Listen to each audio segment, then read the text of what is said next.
अस्सलाम वालेकुम स्टूडेंट्स।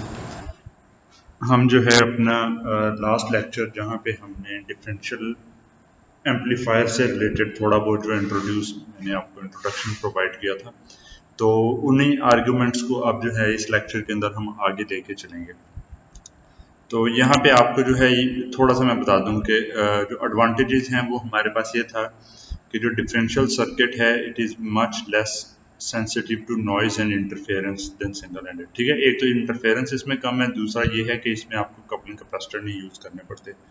तो ये डिफरेंशियल के जो स्ट्रक्चर है इसको आपने करंट मिरर के स्ट्रक्चर से कंफ्यूज नहीं करना।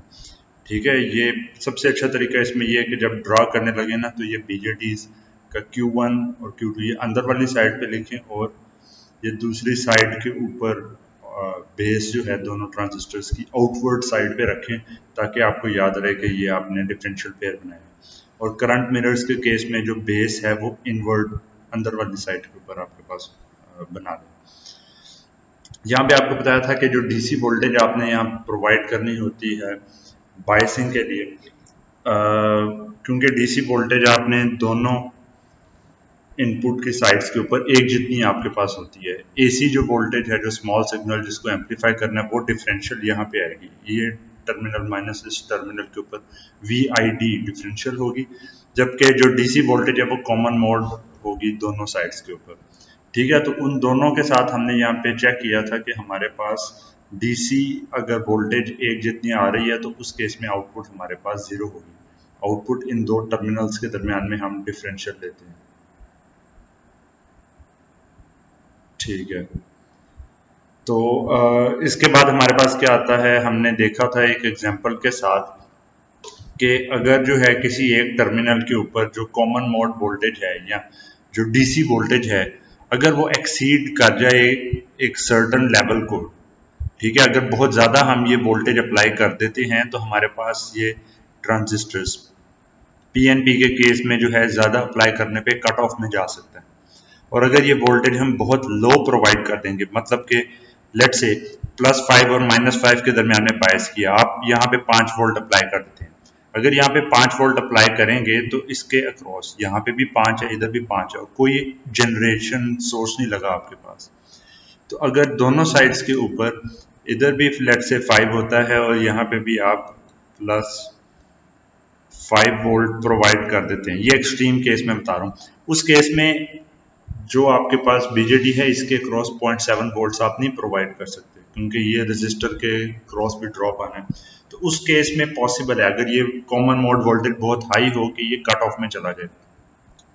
ऑन द अदर हैंड अगर आप देखें कि आपके पास ये जो कॉमन मोड वोल्टेज है ये आपने बहुत कम प्रोवाइड की है, मसलन आप इसको जो है -5 वोल्ट प्रोवाइड कर देते हैं, ठीक है, और इसके बराबर ले जाते हैं, तो ये कॉमन सेंस आपके पास होनी चाहिए कि अगर हम यहाँ पे ले जाएंगे तो पीएनपी के केस में ये सैचुरेशन में चला जाएगा। ठीक है, कि इस जंक्शन को आपने रिवर्स बायस रखना होता है। पीएनपी के केस में जो है आपके पास ये बेस टू कलेक्टर, इसको रिवर्स बायस आपने रखना होता है। लेकिन अगर यहाँ पे दोनों साइड्स पे -5 होगा तो ये आपके पास रिवर्स बायस उस तरीके से नहीं रह सकेगा, बल्कि एक्टिव रीजन में दोनों को फॉरवर्ड बायस एक तरीके से आपके पास होना चाहिए। तो यहाँ पे भी फिर आपके पास प्रॉब्लम एक आ जाएगी। ठीक है, तो इसका मतलब है कि जो भी हमने common mode DC voltage apply करनी है वो उसकी किसी ना किसी रेंज के अंदर अप्लाई करना है। सप्लाई से बड़ी वोल्टेज सप्लाई के करीब नहीं हम इतना जा सकते। तो इसके लिए आपको जो है फिर यहाँ पे ये कॉन्सेप्ट एक बताया था, जो कि था कि किस तरीके से आप किसी भी सर्किट के लिए कॉमन मोड मैक्सिमम और कॉमन मोड मिनिमम, मतलब कॉमन मोड वोल्टेज की रेंज निकाल सकते हैं कि जो डीसी बायसिंग प्रोवाइड की जाए वो इस रेंज के अंदर हो। जितनी भी आप आईसी चिप्स देख लेंगे मार्केट्स के अंदर, जो मर्जी अवेलेबल है डाटा शीट्स उनकी देखें, उन सब में आपको ये रेंज प्रोवाइड की जाएगी कि जी आपने जो डीसी वोल्टेज या जो बायसिंग है या जो इनपुट वोल्टेज प्रोवाइड करनी है उसका डीसी कंपोनेंट किस रेंज में रहना चाहिए।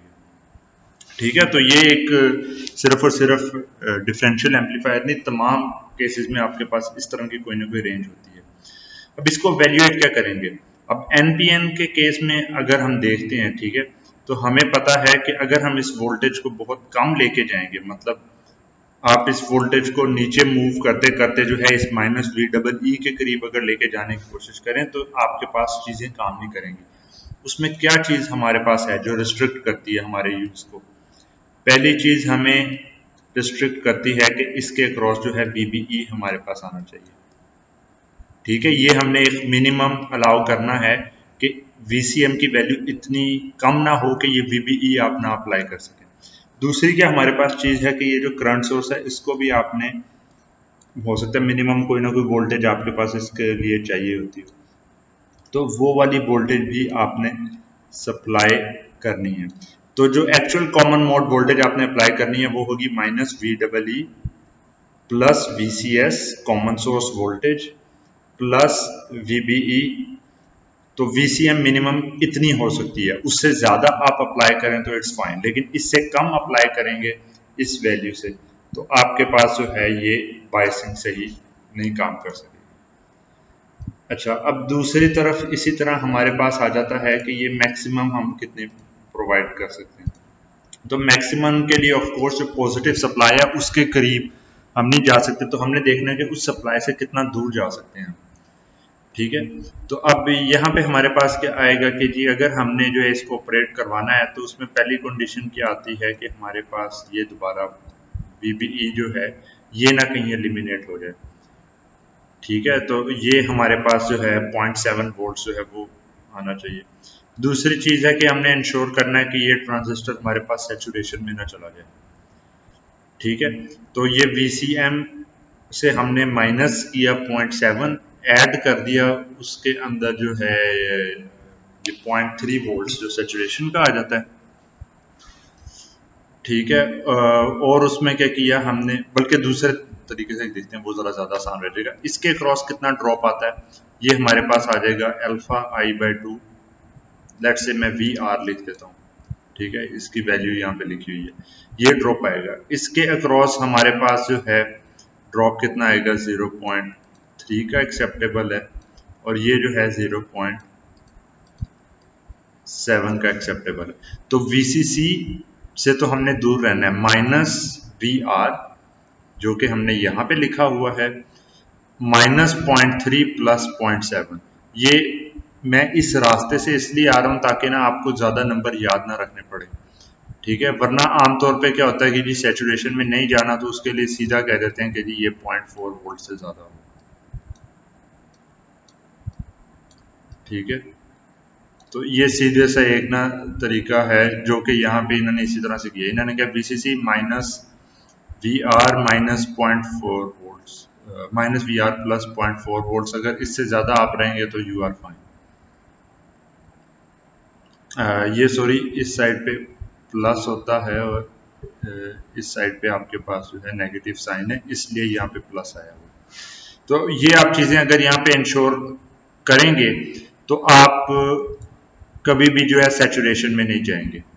तो अपर लिमिट हमारे पास ये आ गई, लोअर लिमिट हमारे पास ये वाली आ गई।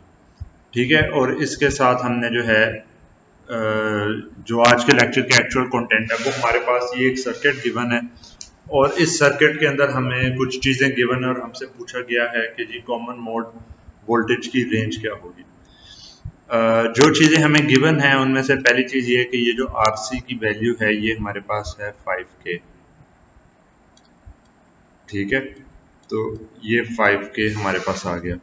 उसके बाद हमें क्या है कि जी ये जो करंट है ये हमारे पास है 0.4 मिली एम्पेयर, और उसके बाद है कि जो करंट सोर्स के क्रॉस मिनिमम वोल्टेज है वो हमारे पास है प्लस माइनस 0.3 वोल्ट्स के 0.3 वोल्ट्स एटलीस्ट इसके लिए चाहिए।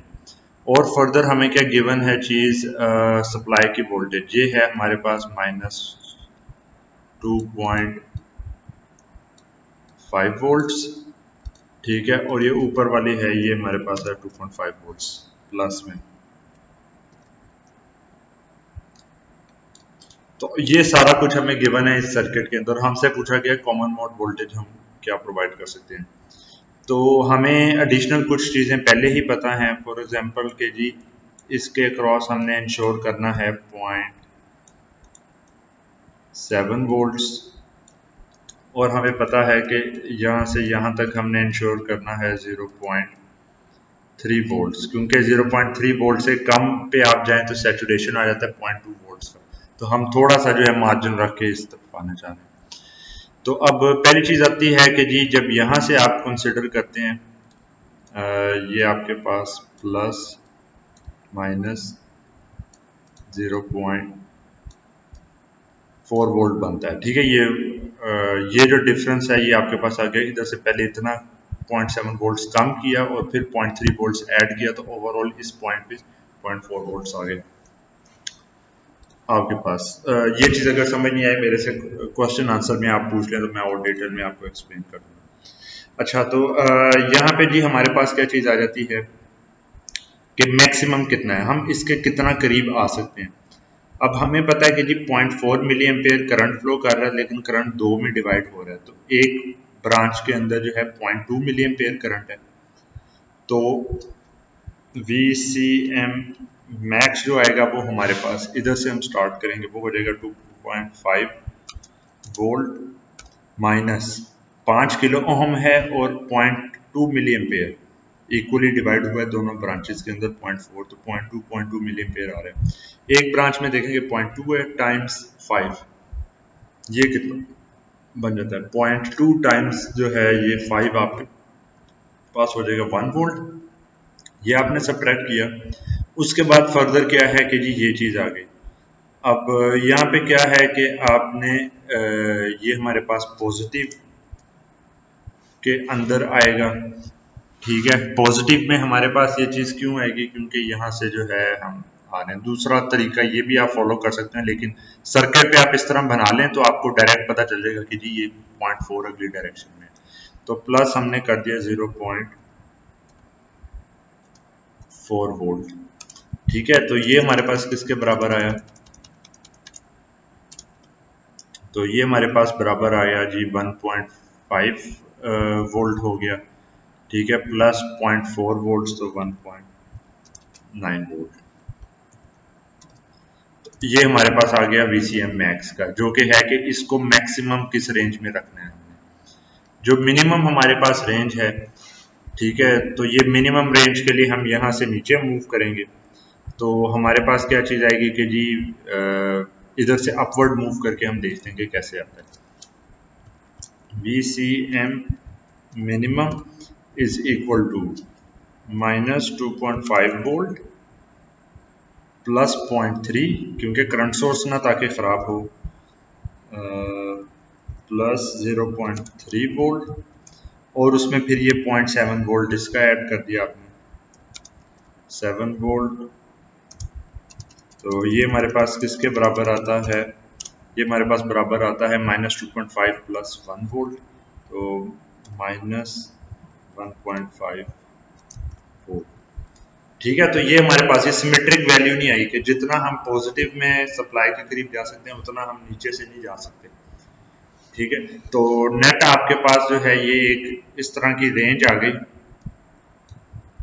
ठीक है। ये अगर सप्लाई आपके पास लगी हुई है, ये ड्रॉ करने का इसका तरीका है कि यहाँ पे सप्लाई में 2.5 वोल्ट है और यहाँ पे नीचे जो है सप्लाई में -2.5 वोल्ट है, लेकिन जो एक्चुअल इनपुट आपकी प्रोवाइड करने के लिए जो वैलिड रेंज अवेलेबल है वो रेंज आपके पास ये है कि यहाँ पर से ये इधर तक लेट से ये बन जाता है कि जो डीसी बायसिंग के लिए कॉमन मोड आनी चाहिए वोल्टेज, वो वोल्टेज आपके पास इस रेंज में होनी चाहिए। और ये रेंज की क्या वैल्यू है, इस रेंज की वैल्यू आ गई आपके पास 1.9 वोल्ट और नीचे आ गई -1.5 वोल्ट, ठीक है। तो ये जो है हमारे पास आ गया, इसको मैं लिख देता हूँ बी कॉमन मोड। मतलब कि आप अगर कॉमन मोड वोल्टेज 1.8 प्रोवाइड करेंगे ये सर्किट सही काम करेगा।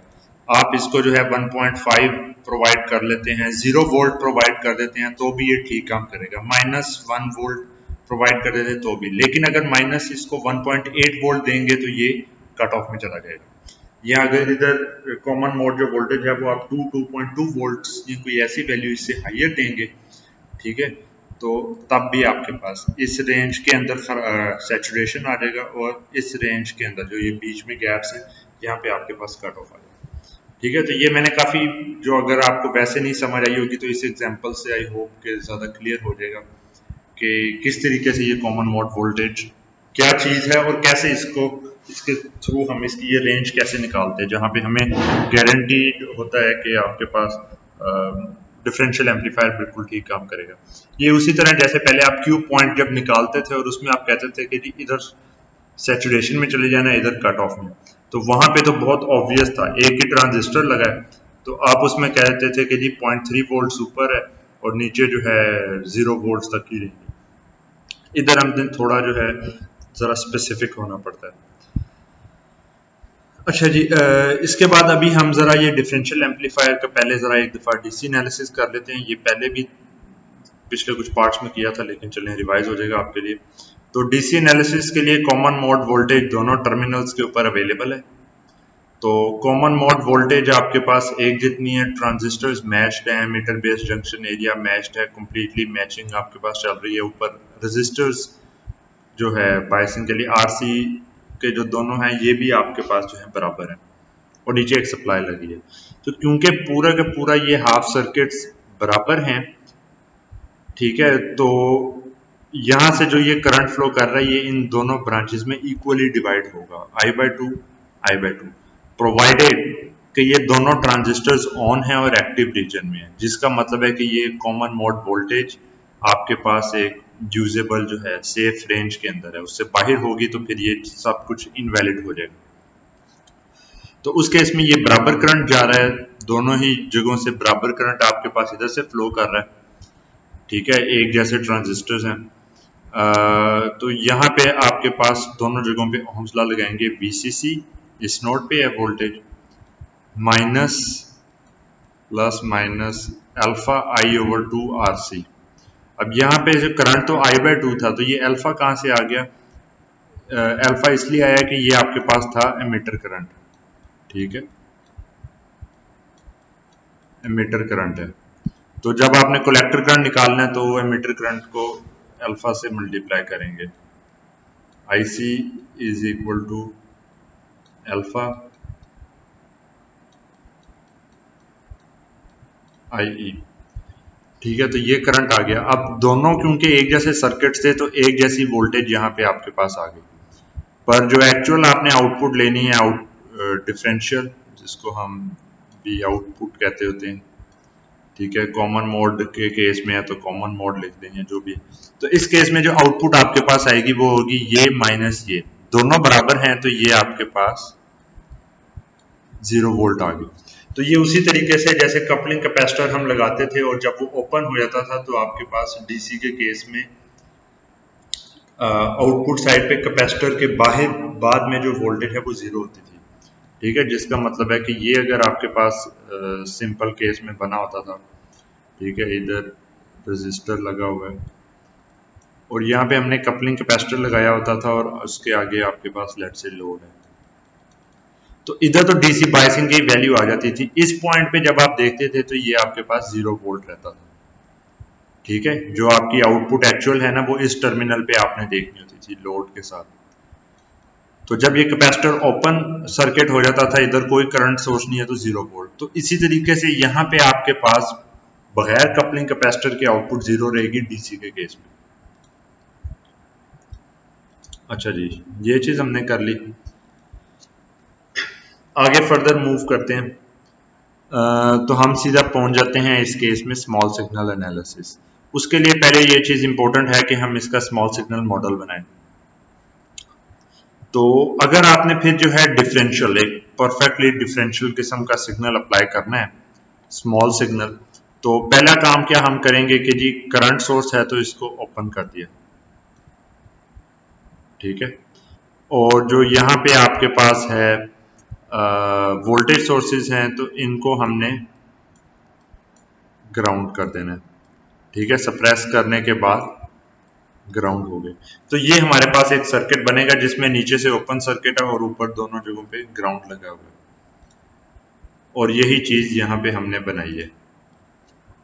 ठीक है, ऊपर ग्राउंड लगा हुआ है आपके पास और नीचे मतलब के दोनों के जो एमिटर्स हैं वो आपस में कनेक्टेड हैं। और जो इनपुट हमने स्मॉल सिग्नल प्रोवाइड करनी थी वो डिफरेंशियल वो यहाँ पे प्रोवाइडेड है, प्लस माइनस VID। अब ये देख सकते हैं आपके आमतौर पे जो है एक सिंगल इनपुट होती थी तो दूसरा टर्मिनल ग्राउंड था, लेकिन इधर दूसरा टर्मिनल ग्राउंड नहीं है बल्कि Q1 की बेस और Q2 की बेस के दरमियान में आप इनपुट सिग्नल प्रोवाइड कर रहे हैं।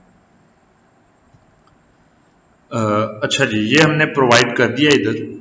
तो हम क्या देखते हैं कि जी स्मॉल सिग्नल के मॉडल आपको जैसे याद होगा कि हम यहाँ पे मॉडल लगा देते हैं T मॉडल। ठीक है, तो T मॉडल के केस में दोनों के साथ हमारे पास इधर रजिस्टर लगे होंगे RE, क्योंकि मीटर से T मॉडल में देखते हैं। ठीक है, और ये टॉप के ऊपर आपके पास एक करंट सोर्स लगा होगा इस डायरेक्शन के अंदर।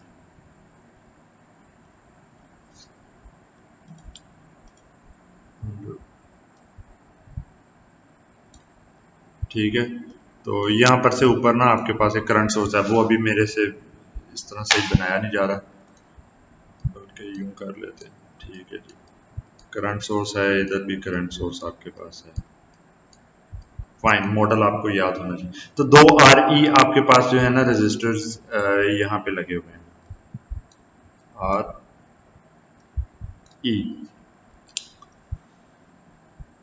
अच्छा जी, यहाँ पे ये हो गया और ये भी इसी तरीके से नीचे करके आ गया।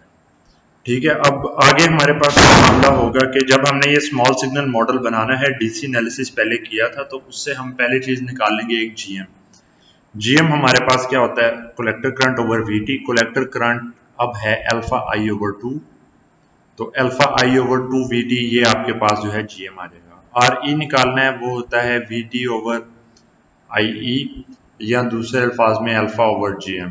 तो दोनों तरीकों से आप सॉल्व करेंगे तकरीबन एक जैसा ही आपके पास रिजल्ट आएगा, VT ओवर I ओवर 2।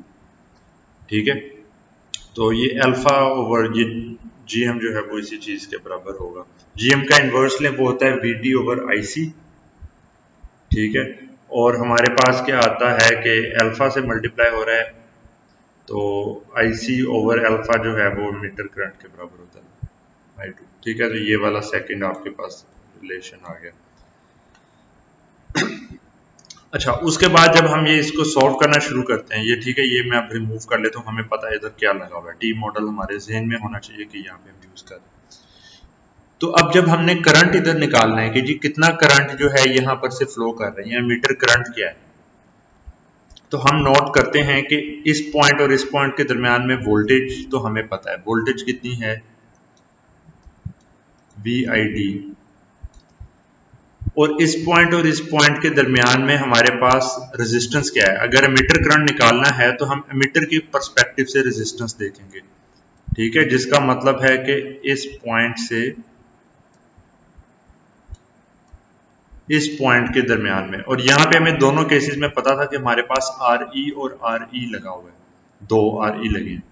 तो अगर हमने करंट निकालना है तो वो हमारे पास हो जाएगा वोल्टेज इन दो टर्मिनल्स के दरमियान में VID, और जो रेजिस्टेंस है इन दो टर्मिनल्स के बीच में, ठीक है, जो कि हमारे पास है 2RE। तो ये हम जब इस तरीके से करेंगे तो हमारे पास करंट इधर से फ्लो करेगा IE, मतलब इस रेजिस्टर में से और इसमें से ऑपोजिट डायरेक्शन में, तो वो होगा VID ओवर 2RE। तो हमने जो है डायरेक्टली करंट इधर से एवेल्युएट कर लिया। अच्छा, अब ये करंट यहां पर से तो हमारे पास आ गया। अगर हमने इन दोनों ब्रांचेस के अंदर कलेक्टर करंट निकालना हो,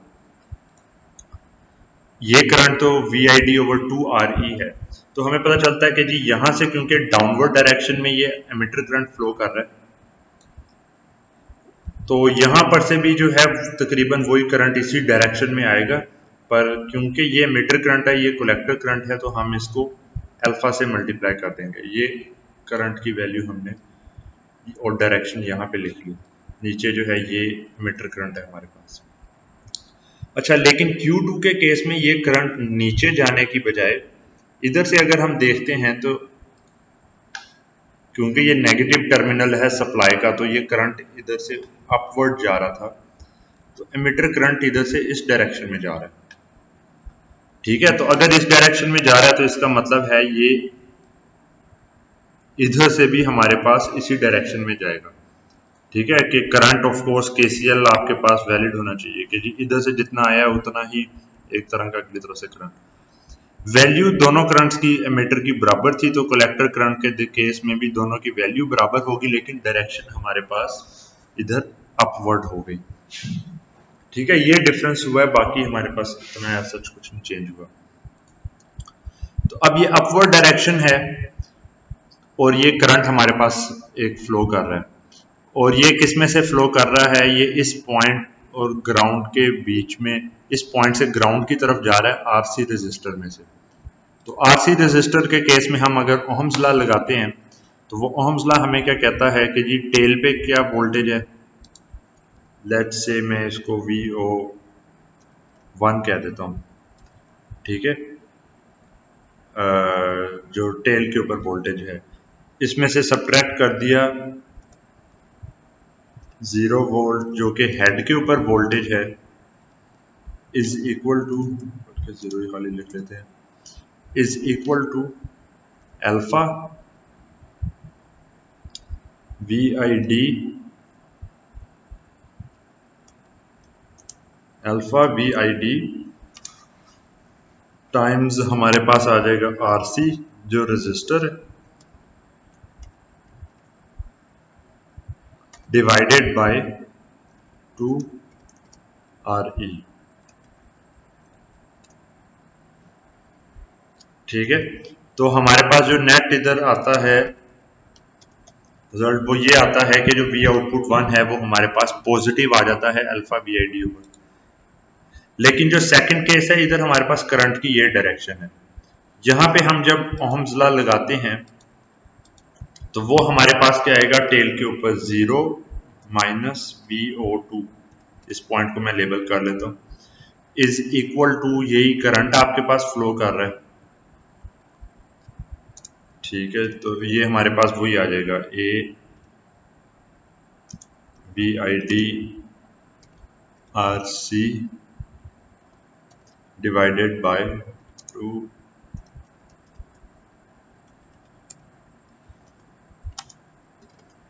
RE, इधर ही लिखना पड़ेगा। ठीक है, तो इस चीज के ऊपर आ गया हमारे पास। तो अब फर्क क्या है कि यहाँ पे ये वोल्टेज जो है पॉजिटिव आ रही है, यहाँ पे ये माइनस साइन अगली साइड पे जाएगा तो ये वोल्टेज नेगेटिव आ जाएगी। ये चीजें आपके पास जो हैं यहाँ पे मेंशन्ड है, ये कि ये नेगेटिव में आ गया और ये पॉजिटिव में आ गया। और जब आप डिफरेंशियल आउटपुट लेंगे, डिफरेंशियल इनपुट थी तो ये VID के अंदर D जो डिफरेंशियल है, आउटपुट डिफरेंशियल लेंगे तो ये वोल्टेज माइनस ये वोल्टेज आ जाएगी। ठीक है, ये नेगेटिव था तो इसमें से ये माइनस जब साइन आएगा ये पॉजिटिव में कन्वर्ट हो जाएगा, दोनों आधी वैल्यूज थी। तो जो नेट रिजल्ट आएगा वो हमारे पास आ जाएगा IC, यहाँ पे नेट रिजल्ट हमारे पास लिखा नहीं हुआ, मैं इधर लिख देता हूँ। तो नेट रिजल्ट हमारे पास आ जाएगा VOD is equal to alpha RC over RE। ठीक है, और कॉमन मोड जो VI डिफरेंशियल है उसको हम इस साइड पे लिख लेते हैं, तो ये हमारे पास चीज आ जाती है। और इसका हमें पता है कि अल्फा ओवर RE हमारे पास बराबर होता है GM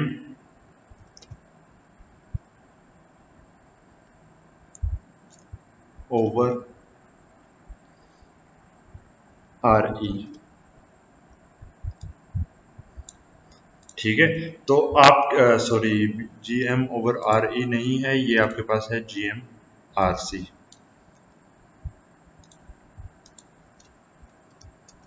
RC, ठीक है।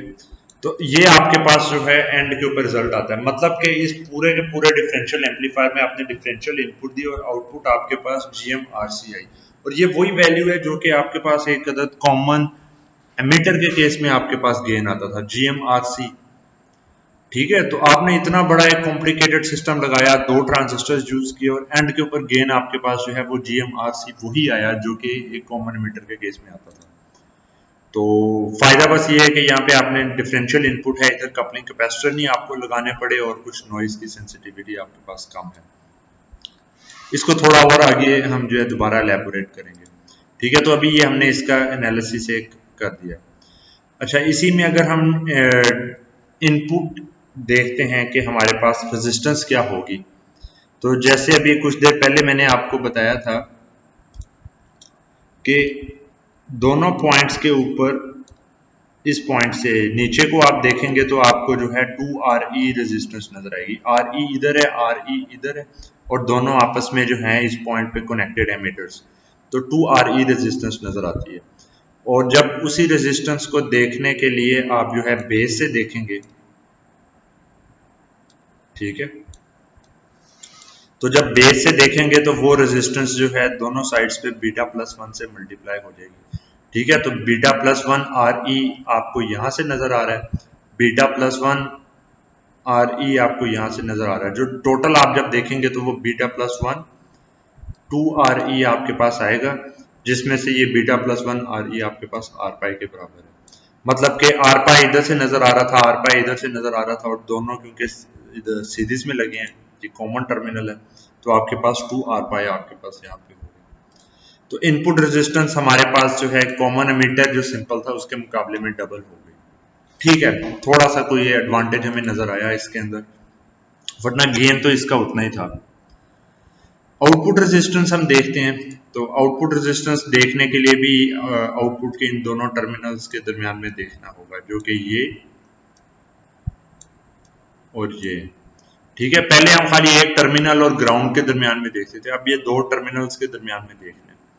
तो अब यहां से हमें नजर आता है कि जी इधर तो कुछ नहीं कनेक्टेड, लेकिन आगे फर्दर हमारे पास दो रास्ते हैं। एक रास्ता इधर से ऊपर को जा रहा है और एक रास्ता इधर से नीचे को जा रहा है।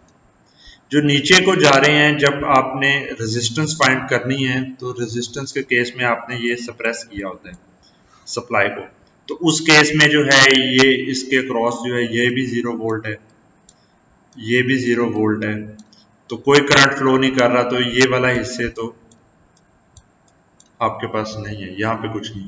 तो इसका मतलब है आउटपुट रेजिस्टेंस देखने के लिए हमें आरसी की साइड पे जाना पड़ेगा। आरसी की साइड पे जाते हैं, ठीक है, यहाँ पे एक आरसी आ गया, आरसी दोनों साइड्स पे नजर आ गया, और उसके आगे यहाँ पे आपके पास ग्राउंड लगे हुए, ठीक है। तो अब यहाँ पे फिर एक प्रॉब्लम आ जाती है कि जी हम अब ये आरसी आपस में सीरीज में कनेक्टेड हैं, पैरेलल में कनेक्टेड हैं, किस तरीके से कनेक्टेड है। और ये एक ना मतलब कि बिगिनर्स के लिए जिस लेवल पे आप लोग हैं, तो ये एक ट्रबलिंग क्वेश्चन होगा कि जी ये ग्राउंड लगा है, ये भी ग्राउंड लगा हुआ है, ये अब सीरीज में आते हैं कि पैरेलल में आते हैं।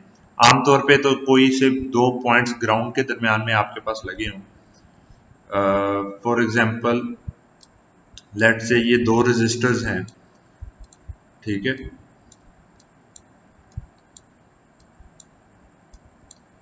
दो रेजिस्टर्स आपके पास हैं और यहाँ पे आपके पास ग्राउंड कनेक्टेड हो, और आपसे कहा जाए कि जी इस डायरेक्शन में रेजिस्टेंस बताओ, तो आप कहेंगे R1 in parallel with R2 है, ठीक है। लेकिन अब फर्क क्या है कि आपसे इस तरीके से नहीं पूछा जा रहा, ठीक है। आपसे क्या पूछा जा रहा है, आपसे पूछा जा रहा है ये वाला हिस्सा भी कट करने के बाद, और आपसे पूछा जा रहा है कि इस पॉइंट और इस पॉइंट के बीच में क्या रेजिस्टेंस है, ठीक है। तो जब आप इधर से आ रहे हैं और वापस इस तरफ को जाना है, तो बेशक ये ग्राउंड आपके पास एग्जैक्ट शॉर्टेड इधर ये इस तरह की कोई वायर लगा के नहीं शो किया जा रहा आपको, लेकिन आपको पता होना चाहिए तमाम ग्राउंड्स आपस में कनेक्टेड है, ठीक है। और जब फिर आप इधर से आके वापस देखते हैं तो रास्ता है इस पॉइंट से इस पॉइंट तक जब आते हैं तो आपको एक आरसी प्लस आरसी नजर आता है। तो इसका मतलब है कि जो यहां पर से नेट आपको रेजिस्टेंस इन दो पॉइंट्स के दरमियान में नजर आएगी वो 2 आरसी होगी, ना कि RC in parallel with RC. ठीक है। तो यहां पर से जो है दूसरे अल्फाज में आप कह लें कि जी इधर लेट से एक सुपर नोड अगर आपके पास लगा हुआ है, जितना करंट जा रहा है उतना ही करंट आ रहा है, तो ये सुपर नोड का कॉन्सेप्ट आपको कहता है कि जी ये शॉर्ट सर्किट है। बाकी भूल जाए अंदर जो मर्जी लगा हुआ है, जितना करंट इधर को जा रहा था आपके पास उतना ही करंट इधर को आ रहा है, तो ये शॉर्ट सर्किट। तो ये इस पॉइंट से देखने पे RC short circuit to another RC, और फिर वहां पे तो 2 आरसी आपके पास जो है यहाँ पे रेजिस्टेंस आ गई आउटपुट। तो आउटपुट रेजिस्टेंस हमारे पास जो है वो डबल हो गई एक सिंपल कॉमन एमिटर एम्पलीफायर के मुकाबले में। तो ये भी हमारे पास एक अच्छी चीज है। ठीक है कि ये रेजिस्टेंस जो है हमारे पास बढ़ गई है। एडी हमने जो है ये differential gain V out VOD over VID ये हमने अभी पहले निकाला था, जीएमआरसी के बराबर है, ये मैं बता चुका हूँ आपको। तो हमारे पास जो है हमने ये तकरीबन तीन जो पैरामीटर्स हमारे पास होते थे बेसिक कॉमन एमिटर कॉन्फ़िगरेशन के, उन तीनों को हमने यहाँ पे एवेल्युएट कर लिया, जिसके अंदर हमारे पास इनपुट रेजिस्टेंस, आउटपुट रेजिस्टेंस और हमारे पास डिफरेंशियल गेन। अच्छा, तो ये हमने मतलब कि एक आर्ग्यूमेंट अपना पूरा कर लिया कि डिफरेंशियल एम्पलीफायर को सॉल्व करना हमने सीख लिया कि कैसे इसको सॉल्व करना है, कैसे रिजल्ट्स एवेल्युएट करने हैं। और एंड पे जब हमारे पास ये तीन वैल्यूज आ जाएंगी इनपुट, आउटपुट और एडी, ये ओपन लूप आपके पास जो है वोल्टेज उसके बराबर है, तो हम इस केस में भी चाहें तो उसी तरीके से इस एम्पलीफायर को मॉडल कर सकते हैं। ठीक है कि जो आपने पहले पढ़ा हुआ है चीजें कि यहाँ पे ये आपके पास आ रहा है,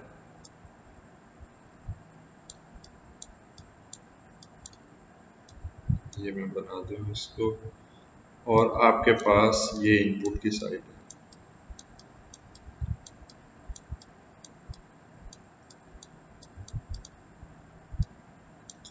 ठीक है कि जहां पे आपने जो है इस पॉइंट के ऊपर इनपुट अगर प्रोवाइड करते हैं और इस पॉइंट पे आपने आउटपुट लेनी होती है, बल्कि इस केस में ये ग्राउंड्स का कॉन्सेप्ट इतना इम्पोर्टेंट नहीं है, नीचे बनाना। तो ये आपके पास इस तरीके से आ रहा होगा और दरमियान में आपके पास ये प्लस माइनस, तो ये जो चीज है ये आपके पास हो जाएगी आर ओ डी, ये चीज आपके पास हो जाएगी आर आई डी, इसके क्रॉस जो वोल्टेज है वो आप वी आई डी हो गया, और यहाँ पे जो वोल्टेज आएगी वो आपके पास होगा A D times V I D. ठीक है। तो आप जो है उसी तरीके से एम्पलीफायर का जो है मॉडल आप यहाँ पे बना सकते हैं, जिस तरह का आपने स्टार्ट में जो है सिंपल कॉमन एमिटर के केस में बनाया था। ठीक है। तो ये पूरा करंट मिरर से घूमने के बाद दोबारा हम उसी तरह के एम्पलीफायर के ऊपर आगे कोई चीजें वेरिएट कर रहे हैं, लेकिन अब फर्क क्या है कि हमारे पास डिफरेंशियल इनपुट्स। अच्छा जी, तो ओवरऑल जब हम लार्ज सिग्नल रिस्पांस की बात करते हैं तो लार्ज सिग्नल का मतलब ये होता है कि आपके पास जो है एसी प्लस डीसी दोनों इसमें शामिल है। ठीक है। तो इस पूरे के अंदर जो डीसी पोर्शन है, डीसी करंट आपके पास अल्फा आई ओवर 2 था। ठीक है। तो अल्फा आई ओवर 2 के साथ डायरेक्शन लिख दिया कि क्योंकि वो करंट दोनों केसेस में डाउनवर्ड जा रहा था पॉजिटिव, डीसी वोल्टेज इस पॉइंट के ऊपर ये थी, डीसी वोल्टेज इस पॉइंट के ऊपर ये थी आपके पास, डीसी वोल्टेज ये इस पॉइंट और ग्राउंड के बीच में आपके पास ये थी, और डीसी वोल्टेज जो है इस केस में आपके पास VBE 0.7 वोल्ट ही बायसिंग के लिए अप्लाई किए थे, तो वो आ गया। तो डीसी का सारा पोर्शन आपने जो अलग से लिखा था वो यहाँ पे हमने लिख दिया। जो एसी के केस में है, अभी हमने एसी एनालिसिस जैसे किया था, तो ये हमारे पास करंट आया था GM VID ओवर 2। ठीक है। यहाँ इसको अल्फा VID ओवर 2 RE लिख दें या GM VID ओवर 2 लिख दें, एक जैसा जाएगा। इधर पॉजिटिव था इधर ये डायरेक्शन नीचे, एरो नीचे को लगा है तो नेगेटिव, मतलब करंट ऊपर को फ्लो कर रहा है। इधर ये जो वोल्टेज इसके अक्रॉस थी स्मॉल सिग्नल में वो पॉजिटिव आपके पास है। इधर जो वोल्टेज आपके पास थी वो स्मॉल सिग्नल के अंदर नेगेटिव है। ठीक है, ये साइन आपने इधर देखते रहना है, यहाँ पे साइन इधर नेगेटिव है, यहाँ पे उस तरफ को नेगेटिव है। इसके अलावा जो यहाँ पे डिफरेंशियल आपने जो सिग्नल प्रोवाइड किया था, तो डिफरेंशियल आपके पास यहाँ पे पॉजिटिव, इस पॉइंट से यहाँ तक आप समझ लें जैसे प्लस VID/2 था, और इस पॉइंट के ऊपर जैसे आपके पास माइनस VID/2 था। मतलब ये जो टोटल VID है इसको आप ऐसे ब्रेक कर लें कि इधर से इधर तक आधी VID है और इधर से इधर तक जो है वो नेगेटिव, बाकी आधी VID आपने अप्लाई की है। तो टोटल डिफरेंस लेंगे ये माइनस ये, तो डिफरेंशियल VID के बराबर ही आएगा। ठीक है, तो आपने ये जो है पूरा इसको सॉल्व कर लिया। GM की वैल्यू और VID के स्मॉल सिग्नल अप्रोक्सीमेशन का जो है वो यहाँ पे लिखा हुआ है। ठीक है, क्योंकि अब VID जो है वो आपके पास आधी एक ट्रांजिस्टर के क्रॉस आ रही है, तो इसलिए VT के मुकाबले में 2VT से कम होनी चाहिए। ठीक है, VID/2 should be smaller than VT। ये मैं लिख दूं, पहले हमारे पास होता था कि जी VBE should be much much smaller than V thermal. ठीक है, कॉमन मीटर के केस में। अब हमारे पास है VID/2 should be much much smaller than V thermal, जिसको यहाँ पे लिख दिया है कि जी VID should be much much smaller than V thermal 2 times V thermal. ठीक है, तो ये वही कंडीशन जो है यहाँ पे लिख दी है। तो ओवरऑल हमारे पास ये लार्ज सिग्नल है जिसमें DC रेड के अंदर पोर्शंस लिखे हुए हैं, और AC जो है वो आपके पास यहाँ पे लिखा हुआ है ग्रीन के अंदर। तो लार्ज सिग्नल रिस्पॉन्स ओवरऑल जो है वो हमारे पास आ गया। अच्छा, अब जिस तरीके से ये आपने पूरा सॉल्व किया, तो यहाँ पे हमारे पास जो है ये इक्विवेलेंट है रिजल्ट्स के मुकाबले में देखा जाए। तो जैसे कॉमन एमिटर के केस में जहाँ पे आपके पास इस पॉइंट के ऊपर डायरेक्ट ग्राउंड होता था, ठीक है, common emitter resistor without degeneration, उस तरह का रिजल्ट आया। ठीक है, GMRC और सारे उसी तरह से आ गए। पर यहाँ पे अगर आप चाहें तो आप जो डिफरेंशियल एम्पलीफायर है वो इस तरह का भी बना सकते हैं कि जो कि RE के साथ हो, डीजेनरेशन रेजिस्टर के साथ हो, और इस केस में जितने रिजल्ट्स आएंगे वो उसी तरह के आएंगे जैसे आपके पास simple common emitter with degeneration resistor था। मतलब क्या हुआ, मतलब ये हुआ कि जो इनपुट रेजिस्टेंस थी 2R पाई, इसको आप 1 प्लस GMRE से मल्टीप्लाई कर दें, तो ये इनपुट रेजिस्टेंस आपके पास मैग्नीफाई हो जाएगी। आउटपुट रेजिस्टेंस पे कोई फर्क नहीं पड़ेगा, और जो ये आपके पास डिफरेंशियल जो गेन आया था ये डिवाइड हो जाएगा 1 प्लस GMRE से। तो यहाँ पे ये डायरेक्ट इसको किया नहीं है, लेकिन यहाँ पे ये मैंने इसका लिख दिया है रिजल्ट्स का, दोबारा ये पूरा करने की जरूरत नहीं है। तो यहाँ से अगर आप देखते हैं VID इन दो टर्मिनल्स के दरमियान में आया है, तो वोल्टेज इतनी है, तो जो रेजिस्टेंस आपको यहाँ नजर आएगी एमीटर साइड के ऊपर वो होगी 2RE। एक यहाँ पे RE है, एक यहाँ पे है, और ये degeneration resistors capital RE capital RE। ये आपके पास करंट इधर से फ्लो करेगा, यही करंट आपके पास इधर से आएगा, यही करंट आपके पास इधर से ऊपर मूव करेगा, और इसी को सॉल्व करते करते आपके पास जो है वोल्टेज आ जाएगी दोनों टर्मिनल्स पे डिफरेंशियल।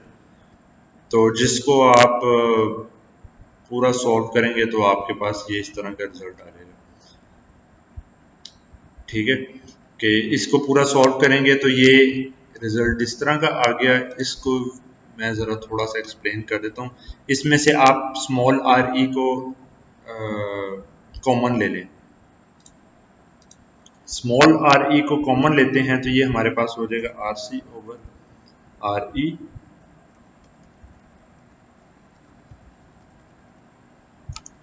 टाइम्स 1/1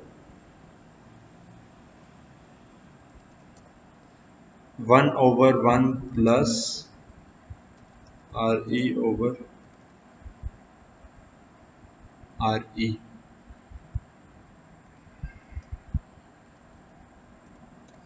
ठीक है, तो ये आपके पास जो है ना पूरा रिलेशन वो इसके बराबर आ जाता है।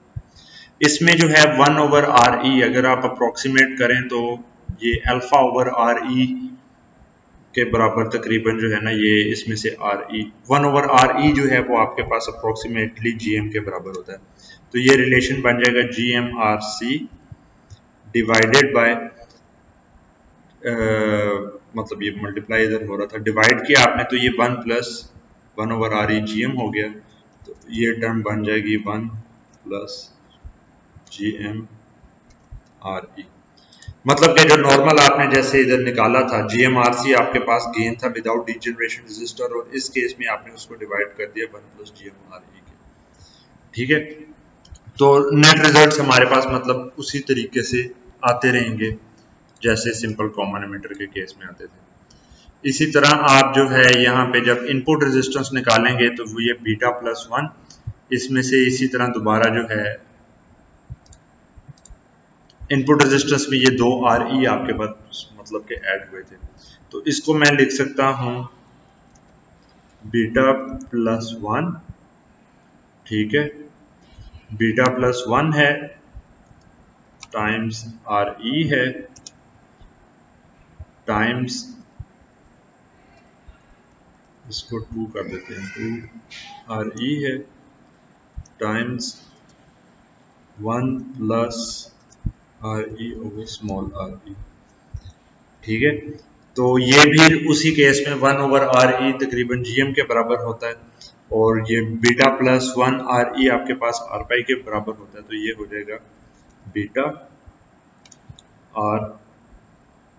R पाई, ठीक है, मल्टीप्लाइड बाय 1 + GM/RE।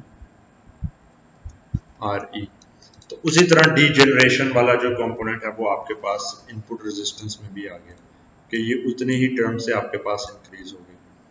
ठीक है, और आउटपुट रेजिस्टेंस में आप उसी तरह से देखेंगे तो ये वाला हिस्सा फिर VID को सप्रेस करेंगे तो आपके पास जो है ये यहाँ पे वोल्टेज 0 कंसिडर कर लेंगे। तो इस पॉइंट से आपने देखना है, मैं मेंशन कर लूँ, इन दो पॉइंट्स के दरमियान में रेजिस्टेंस देख रहे हैं। तो ये नीचे वाले जो हैं ये आपको नज़र नहीं आएंगे, ये ओपन सर्किट नज़र आएगा। ऊपर वाला नज़र आएगा, ऊपर वाला साइड्स के ऊपर दोनों ग्राउंड्स हैं, और जितना करंट इधर से जा रहा है उतना ही अगली तरफ से आ रहा है। तो ये वर्चुअल एक तरह का ना शॉर्ट सर्किट आपको नज़र आएगा। तो ये RC+RC उसी तरह आपके पास रिजल्ट आ गया। तो मतलब कि जो स्टार्ट में हमने चीज़ें पढ़ी थी और उनको डेप्थ में देखा था, तो वो प्रिंसिपल्स तकरीबन इधर भी अप्लाई हो रहे हैं। अगर हम कॉन्सेप्चुअल लेवल से आए तो ये वही चीज़ें यहाँ पे आ रही हैं। ठीक है, तो यहाँ तक हमने जो है ये इसको डी जनरेशन रेजिस्टर के केस में भी इस सर्किट को सॉल्व करके देख लिया। वही रिजल्ट्स हैं 1 + GM/RE आपने कर देना। अच्छा जी, यहाँ पे फिर हमारे पास फर्दर क्या है कि हम अपने पूरे ये जो सर्किट था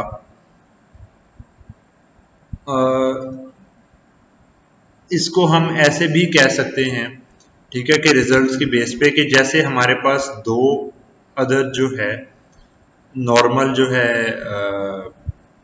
कॉमन एमिटर कॉन्फ़िगरेशंस जो हैं, ठीक है, वो हमारे पास पैरेलल में लगी हुई हैं और इस पॉइंट के ऊपर जॉइंट है, और नीचे REE आपके पास रेजिस्टर है। ठीक है, और ये REE रेजिस्टर कौन सा है हमारे पास? ये REE रेजिस्टर है जो कि हमारे पास जो करंट सोर्स था उसकी आउटपुट रेजिस्टेंस है। ठीक है, तो इस तरीके से अगर आप कंसिडर करते हैं, यहाँ से ऊपर जो है दो ट्रांजिस्टर्स लगे हैं, तो जब आप सप्रेस करेंगे और ये करंट सोर्स ओपन सर्किट होगा तो इस करंट सोर्स की जो आउटपुट रेजिस्टेंस है जिसको यहाँ पे REE लेबल किया गया है, ठीक है, वो आपके पास फिर भी नजर आएगी।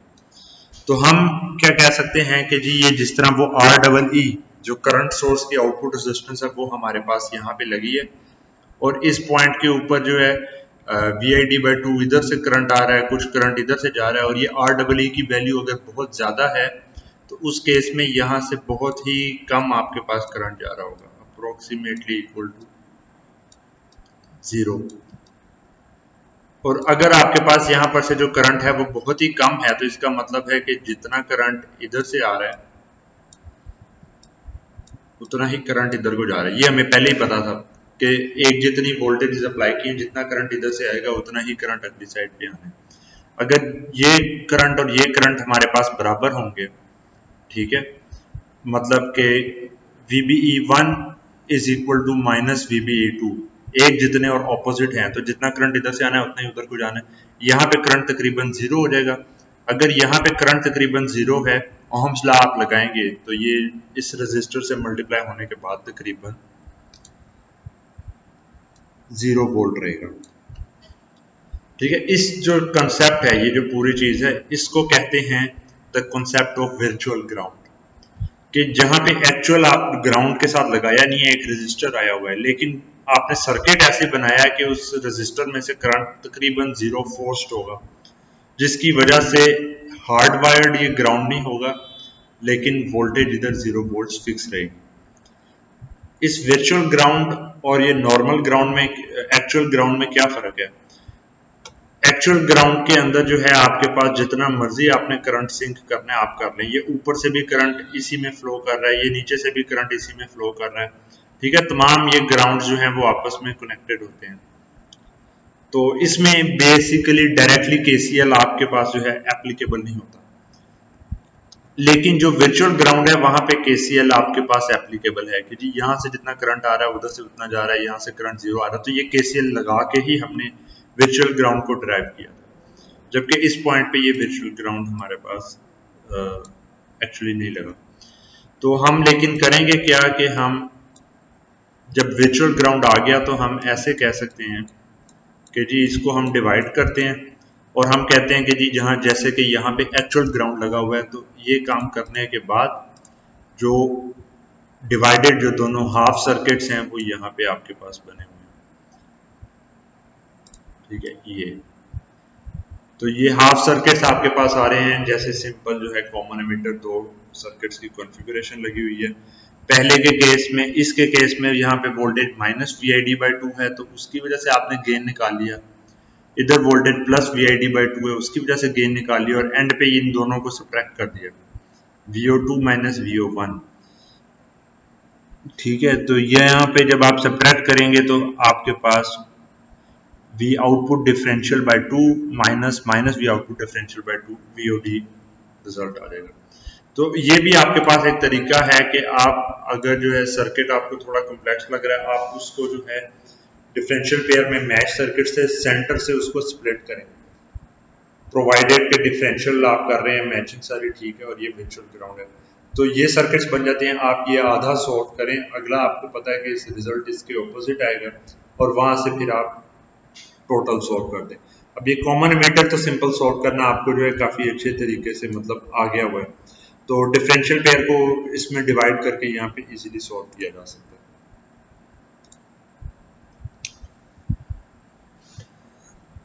अच्छा जी, यहाँ पे इसी को जो है आप सिंगल एंडेड के तौर पे भी अगर लें कि यहाँ पे लेट से दो सप्लाईज आपने नहीं लगाई हुई आधी आधी वैल्यू की, आपने एक ही सप्लाई लगाई है।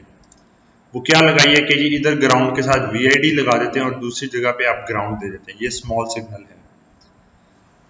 तो उस केस में भी हम देखते हैं कि बेशक यहाँ पे ही सारा आप अप्लाई करें, जब आप सॉल्व करेंगे तो इस पॉइंट और इस पॉइंट के दरमियान में आपके पास डिफरेंस क्या आया वोल्टेज का, VID, ठीक है। और क्योंकि सर्किट्स मैच्ड हैं, ठीक है, तो आपके पास ये जो सेंट्रल पॉइंट है इसके ऊपर जो वोल्टेज आएगा VE, वो आपके पास जो है आधी वोल्टेज जो ये VID है, ये आधी वोल्टेज यहाँ पे डिवाइड होगी VID/2, और तकरीबन बाकी की आधी वोल्टेज जो है वो सेकंड के क्रॉस आएगी, इस डायरेक्शन में है तो ये माइनस VID/2 के ऊपर आएगी, और इसकी वजह से जितना करंट आपके पास फ्लो करना है वो आपके पास बराबर रहेगा, ठीक है। और ये VE जो है ये इसके क्रॉस बहुत ही कम वैल्यू होगी है, और ये कम वैल्यू होने की वजह से, और ये REE जो रजिस्टर है ये आपके पास जो करंट सोर्स के अंदर हमने जैसे बताया था हंड्रेड्स ऑफ किलो ओम या 5 मेगा ओम्स तक का हो सकता है, उसकी वजह से यहाँ पर से जो करंट फ्लो करेगा वो तकरीबन आपके पास जीरो के बराबर होगा, जिसका मतलब है कि यहाँ पे जितना करंट आ रहा था वो इस तरफ को जा रहा है। तो ये इतना करंट होगा तो उसकी वजह से आपके पास इसके क्रॉस जो वोल्टेज डिफरेंस है जीरो करंट से मल्टीप्लाई होना है वो भी 0 वोल्ट हो गया, जिसका मतलब है कि ये अगर 0 वोल्ट है तो ये पॉइंट भी 0 वोल्ट पे आएगा। तो ये वही आपके पास जो है वर्चुअल ग्राउंड वाले कॉन्सेप्ट को इधर टोटल एक्सप्लेन किया गया। तो अगर ये 0 वोल्ट है, यहाँ पे VID/2 है, तो यहाँ पे माइनस VID/2 आपके पास आ जाएगा इस पॉइंट माइनस सेकेंड पॉइंट के ऊपर। ठीक है, तो ये उसी चीज को एक्सप्लेन किया गया है कि आपके पास वो relation in any case valid रहता है। तो हाफ सर्किट के केस में या जनरली अगर आप सॉल्व कर रहे हैं तो यहाँ पे आपके पास अगर आर आउटपुट रेजिस्टर भी अगर आ जाता है, ठीक है, तो ये वाले पॉइंट्स जो हैं आपके पास क्योंकि वर्चुअल ग्राउंड पे है तो वो आर आउटपुट अप्रोक्सीमेटली आरसी के पैरेलल में आ जाएगा। तो जब आपने ओवरऑल रिलेशन निकालना है तो वो इन केस के आर ओ को कंसिडर करना है तो GM RC in parallel with R output आ गया। ठीक है, ये डिफरेंशियल हाफ सर्किट के केस में एवेल्यूएट किया गया, पर रिजल्ट ओवरऑल यही रहेगा आपके पास। अच्छा जी, इसके बाद ये जो लास्ट एक आर्ग्यूमेंट है इसको मैं अब शुरू करता हूं तो ये जरा लेंथी हो जाना है, तो मैं ये बाद में नेक्स्ट लेक्चर के अंदर ये कर लेंगे क्योंकि ये पहले ही काफी लेक्चर थोड़ा हैवी हो गया, तो आगे आपको वरना नहीं समझ आनी। तो ये जो कॉमन मोड स्मॉल सिग्नल है उसके केस में हम बाद में देखेंगे। अब मैं ना थोड़ा जरा रिव्यू एक कर दूं कि टोटल आज के लेक्चर में हमने क्या देखा है। ठीक है, हमने देखा था कि जी हमारे पास डिफरेंशियल एक पेयर होता है जिसके अंदर जो इनपुट है हम वो डिफरेंशियल प्रोवाइड करते हैं। तो ये क्या करता है, जो डीसी वोल्टेज होगी वो दोनों के क्रॉस कॉमन मोड वोल्टेज आपके पास आ रही होगी, उसके केस में आउटपुट 0 आएगी। जबकि हमारे पास अगर जो है डिफरेंशियल जो इनपुट आती है उसके केस में हमारे पास गेन आएगा, और वो गेन हमारे पास एक सिंपल कॉमन एमिटर की तरह का होगा। ठीक है, कॉमन एमिटर की तरह का आपके पास गेन आएगा सिंपल, और जो इनपुट रेजिस्टेंस है वो भी आपके पास तकरीबन उसी की तरह की आएगी, लेकिन क्योंकि ये दो आपके पास लगे हुए हैं ट्रांजिस्टर्स तो 2R पाई हो गया। आउटपुट रेजिस्टेंस दो ट्रांजिस्टर या दो सर्किट्स की वजह से 2RC हो गया, लेकिन गेन वही रहा। फिर इसी के साथ जो है हम अगर डीजेनरेशन रजिस्टर RE को अगर यूज कर लेते हैं तो भी हमारे पास रिलेशन उसी तरह के रहेंगे, और हमारे पास जो इनपुट रेजिस्टेंस है वो हमारे पास β+1 2RE थी, उसको आप सिंपली मल्टीप्लाई कर दें 1 + GM RE से। ठीक है, डीजेनरेशन फैक्टर के साथ या जो लूप गेन का फैक्टर है उससे कर दें, आउटपुट रेजिस्टेंस वही रहेगी और जो गेन है वो हमारे पास 1 + GM RE से रिड्यूस हो जाएगा नॉर्मल के मुकाबले में। फिर हमने देखा कि जी हमारे पास जो है डिफरेंशियल हाफ सर्किट्स हम बना सकते हैं, तो उसके लिए हमने कॉन्सेप्ट देखा कि जी हमारे पास यहाँ पे जो है एक तरह का जो है वर्चुअल ग्राउंड यहाँ पे आ जाता है। वो वर्चुअल ग्राउंड हमारे पास किस तरीके से आता है, वो वर्चुअल ग्राउंड हमारे पास इस तरह से आता है कि आपके पास जो है ये REE जो है इसकी वैल्यू बहुत ज़्यादा है। ठीक है, तो ये हंड्रेड्स ऑफ किलो ओम्स में बहुत ज़्यादा आपके पास है। दूसरी चीज़ है कि ये जो दोनों सर्किट्स हैं ये मैच्ड हैं। ठीक है, कि इसके क्रॉस जो प्लस माइनस VBE 1 है, 1 इज इक्वल टू, ये साइन देख लें इसके अंदर मैं नेगेटिव लगा रहा हूँ, प्लस माइनस VBE 2, जिसका मतलब है कि जितना करंट यहाँ से फ्लो करेगा उतना ही करंट यहाँ से फ्लो करेगा। अगर ये दोनों करंट बराबर हैं तो इस साइड के ऊपर आपके पास करंट कोई नहीं होगा। तो अगर करंट आपके पास 0 एम्पेयर है तो ओहम्स लॉ लगाएंगे तो वोल्टेज आपके पास इस केस में वो भी 0 वोल्ट आ जाएगी।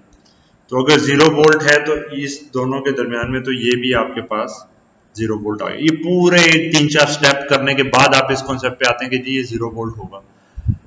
तो इस तरह के केस में जहां पे एक्चुअल फिजिकली ग्राउंड से ना कनेक्ट किया हो, लेकिन ये वीआईडी दोनों चेंज करते हैं, बाकी चीजें आप चेंज करते हैं, उन सारों के बावजूद ये 0 वोल्ट पे ही फिक्स रहता है, तो इसको कहते हैं वर्चुअल ग्राउंड। ये मैंने टर्म पहले लिखी नहीं थी, मैं जरा ये बड़ी सी करके लिख दूं।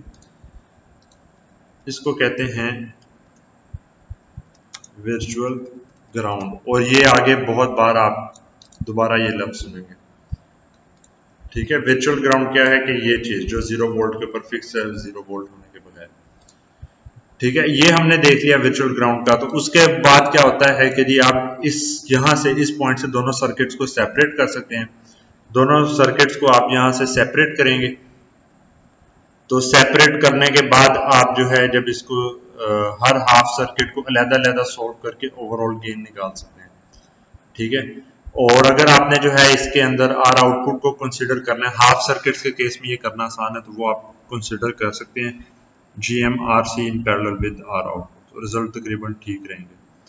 तो इससे आगे वाला जो पोर्शन है वो नेक्स्ट लेक्चर में हम करेंगे। 1 घंटा का टाइम भी पूरा हो गया, तो मैंने कोशिश की है कि लेक्चर के अंदर ही मैं एक दफ़ा सारी चीज़ें तकरीबन रिपीट कर दूं जो मैंने किया है, लेकिन इसके अलावा कोई क्वेश्चंस आप लोगों के होंगे तो वो आप पूछ सकते हैं।